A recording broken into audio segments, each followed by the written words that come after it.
एक तरफ अग्निपथ को लेकर चल रहा है पूरे देश में बवाल, तो दूसरी तरफ सेना ने स्पष्ट किया कि अग्निपथ योजना वापस नहीं ली जाएगी।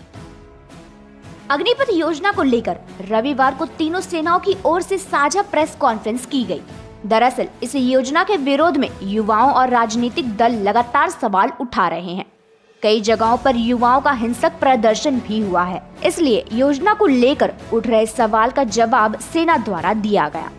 इसी के साथ सेना ने ये भी स्पष्ट किया कि अग्निपथ योजना को वापस नहीं लिया जाएगा। सेना की ओर से बताया गया कि अगले 4-5 सालों में 50 से 60 हजार सैनिकों की बहाली की जाएगी। बाद में इस संख्या को बढ़ाकर 90,000 से 1 लाख तक कर दिया जाएगा। उन्होंने कहा कि इस योजना का विश्लेषण करने के लिए 46,000 जवानों से छोटी शुरुआत की है।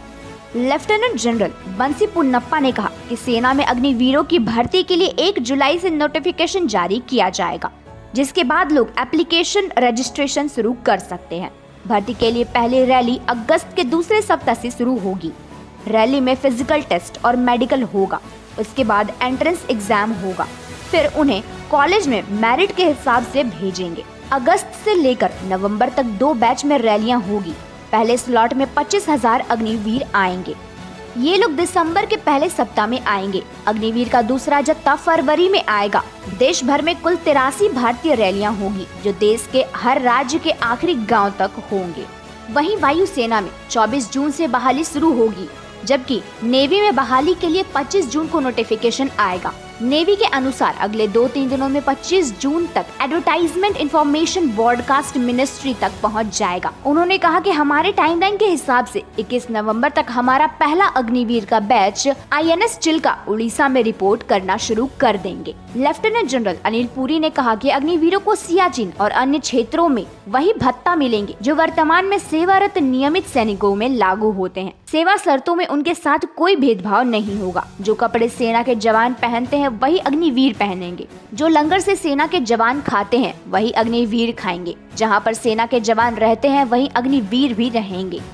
अग्निपथ स्कीम को वापस लेने की किसी भी संभावना से सेना ने साफ इनकार किया है। सेना ने संयुक्त रूप में कहा कि अग्निपथ स्कीम वापस नहीं होगी। सेना ने अपने अहम बयान में कहा कि कोचिंग संस्थान छात्रों को भड़का रहे हैं और उकसा रहे हैं। लेफ्टिनेंट जनरल अनिल पुरी ने साफ कहा कि जो भी लोग हिंसा प्रदर्शन में भाग लेंगे या जिन पर भी केस दर्ज होंगे, उन्हें अग्निवीर बनने का मौका नहीं दिया जाएगा।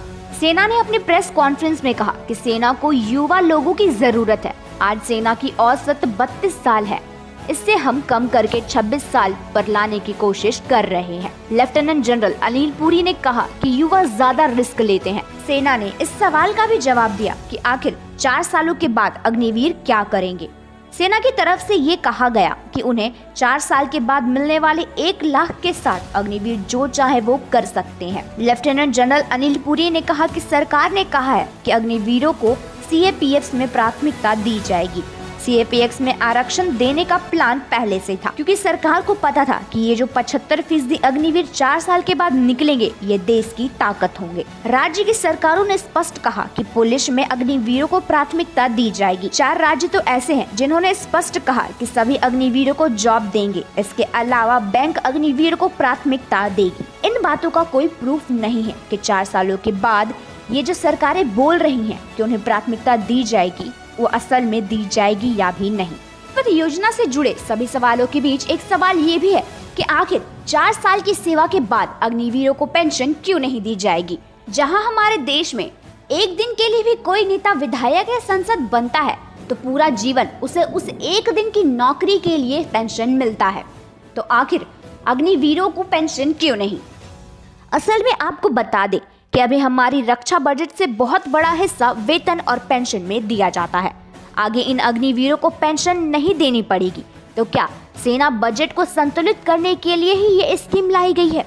अगर हाँ, तो उन विधायकों को पेंशन और भत्ते पर रोक क्यों नहीं लगाई जाती, जिनके करोड़पति होने के बावजूद देश में सालाना सैकड़ों करोड़ रुपए पूर्व विधायक, पूर्व सांसदों की पेंशन पर खर्च किए जाते हैं, जबकि इन सांसदों और विधायकों से ज्यादा महत्व हमारी भारतीय सेना की है।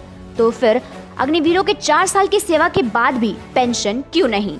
आपको ये बात जानकर आश्चर्य होगा कि लोकसभा के 3,580 पूर्व सांसदों को अभी भी पेंशन दी जा रही है, जबकि 268 पूर्व सांसदों को आश्रित पेंशन दी जा रही है, जबकि राज्यसभा की 508 पूर्व सांसदों को पेंशन दी जा रही है और 219 पूर्व सांसदों को आश्रित पेंशन दी जा रही है। तो सवाल ये उठता है कि जब इन सभी सांसदों को पेंशन दी जा सकती है तो फिर हमारे अग्निवीरों को क्यों नहीं?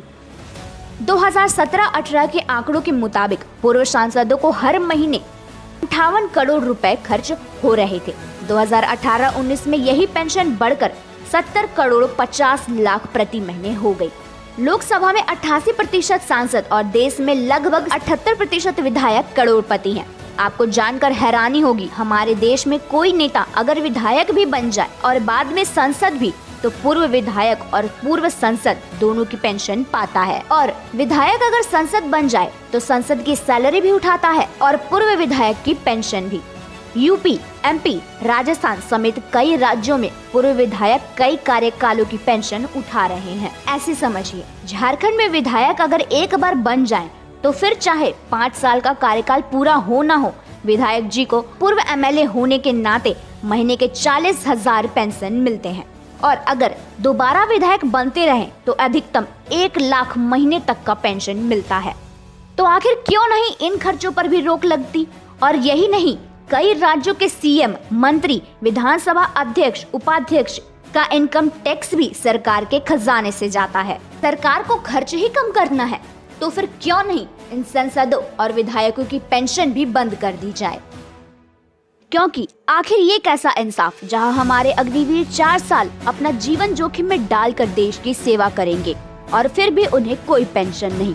तो वहीं दूसरी तरफ भले ही संसद और विधायक देश की सेवा में अपनी भूमिका निभाते हैं, पर ये कैसा न्याय?